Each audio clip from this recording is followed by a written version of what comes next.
Quando você não tem ideia, a real é o seguinte: ou você está muito longe do briefing, ou você está muito próximo do briefing. O que acontece? Quando você recebe o briefing, você tem que ir para muito perto dele. Se você está sentado na tua mesa, sai da mesa. Vai para a loja onde é a marca que você está trabalhando, vai ver as pessoas que estão consumindo isso, vai trocar uma ideia com os vendedores que têm um puta problema para resolver em relação, de repente, àquele produto ou algum hábito de consumo, vai para onde o briefing está. Na sequência, o que você tem que fazer? Você tem que ir para longe do briefing. Porque criatividade é capacidade de você juntar a informação que você pegou no briefing, e aí estuda mesmo, com a capacidade de juntar com analogias criativas quando ninguém imagina que você conseguiria juntar. E aí quando você junta, as pessoas olham e falam assim: putz, mas isso é óbvio, né? Como que eu nunca tive uma ideia dessa? Isso só acontece quando você vai para longe do briefing. Então, pensem na seguinte forma, assim, em 98, se eu não me engano, 98, no Festival de Cannes, o pessoal da DM9 escreveu uma peça, que eles na época tinham a conta do MASP, sobre Botero. E o anúncio que eles mandaram era uma parede com prego e esse prego estava torto. Só isso. O que acontece? Para quem não foi estudar Botero, né, se você estivesse com esse briefing na mesa e não soubesse nada sobre o Botero, provavelmente você não ia conseguir fazer esse anúncio. Então, nessa hora você tem que ir para perto do briefing. Vai estudar Botero.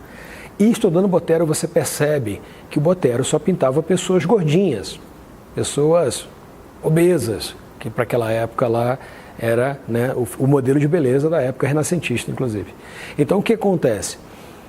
O fato do prego estar torto é porque provavelmente MASP, que estava ali naquele momento com um acervo de Botero fazendo a exposição, pendurou, alguém foi pendurar um quadro de Botero na parede e ele caiu. Então, o que acontece? Você vai para dentro do briefing e sabe primeiro que Botero fazia quadros de pessoas gordinhas. Na sequência, o que você tenta fazer? Tirar tudo que você pode tirar e deixar só o essencial para se distanciar do briefing. E aí, quando você se distancia, você só tem uma parede e um prego. Aí está a inteligência da criatividade. Então, tenta sempre fazer esse raciocínio. Não tem ideia? É porque eu acho que talvez você não tenha estudado direito o briefing. Não tem ideia? É porque talvez você tenha estudado o briefing, mas ainda não tenha se distanciado muito dele. Porque senão vai ser um trabalho que vai estar muito mais calcado naquilo que é o superficial e aquilo que o cliente pensa sobre ele, mas não o que um trabalho criativo pode render. É isso.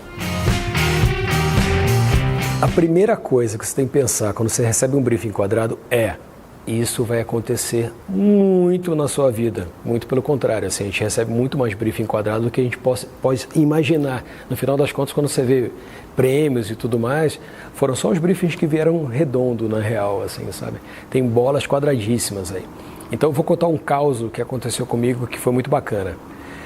Eu peguei um briefing que era para falar de HTH. Puta, o que é HTH? Todo mundo se faz essa pergunta. A HTH é uma empresa de cloro. Ah, lembrei, empresa de cloro, aqueles baldes que o pessoal vai e joga cloro na piscina para tratar a água. É isso. E aí chegou um briefing disso e, assim, muitas poucas pessoas queriam pegar esse briefing porque é um palavreado, é um mundo muito técnico. Eu comecei a trabalhar e eu falei assim: eu não vou falar de cloro. Não vou falar de cloro, porque cloro é chato. O que é legal na vida das pessoas? O legal é piscina. Piscina é muito legal. Então, toda vez que você receber um briefing chato, não coloca a sua cabeça no literal do que você está vendendo. Coloca no que ele compõe a vida da pessoa e aí você vai pela periferia do briefing. Aí você fala sobre o que aquele momento representa.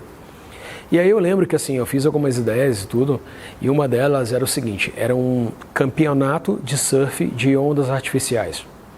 Então você imagina, né, aquela piscina de ondas artificiais. Eu queria montar uma quadra aquática, onde você tinha o tamanho de uma quadra de vôlei, só que era uma piscina de onda artificial, uma arquibancada em volta. Então, isso ia ser um evento. Como jurados, a gente ia ter vários surfistas e o esquema de votação dos atletas que estavam ali concorrendo era até muito parecido com o de skate mesmo, né? A pessoa vai lá, tinha um tempo dentro dessa piscina com onda e ela tinha que fazer um número de manobras X e a partir daí sair uma nota. O mais bacana da ideia, na minha opinião, é que eu queria levar esse campeonato de ondas para lugares onde nunca tiveram mar, nem, né, por consequência, um campeonato de surf. Então eu queria fazer Brasília, eu queria fazer em Belo Horizonte, eu queria percorrer tudo que não fosse litoral. O nome seria WPC, que seria Wave Pool Championship by HTH. Então, assim, você consegue, no final das contas, se você sair da literalidade do produto e entrar naquilo que tem de mais divertido em relação a ele, vender o produto de uma maneira muito legal. E eu sei que vocês devem estar se perguntando se a ideia foi aprovada ou não. Não, né? A ideia não foi aprovada, está aí. Inclusive, um abraço para a HTH, se quiser fazer a ideia, estamos aí. A ideia não foi aprovada, mas então, isso é outra coisa. Vão vir muitos briefings quadrados na sua vida e a criação, ela está pau a pau ali com uma outra palavrinha chamada frustração. Então, não se prendam a uma ideia só, não se prendam a um briefing só, não se prendam a um cliente só. Vão existir milhares de trabalhos ao longo da carreira de vocês e vocês vão conseguir, mesmo o briefing sendo quadrado ou não.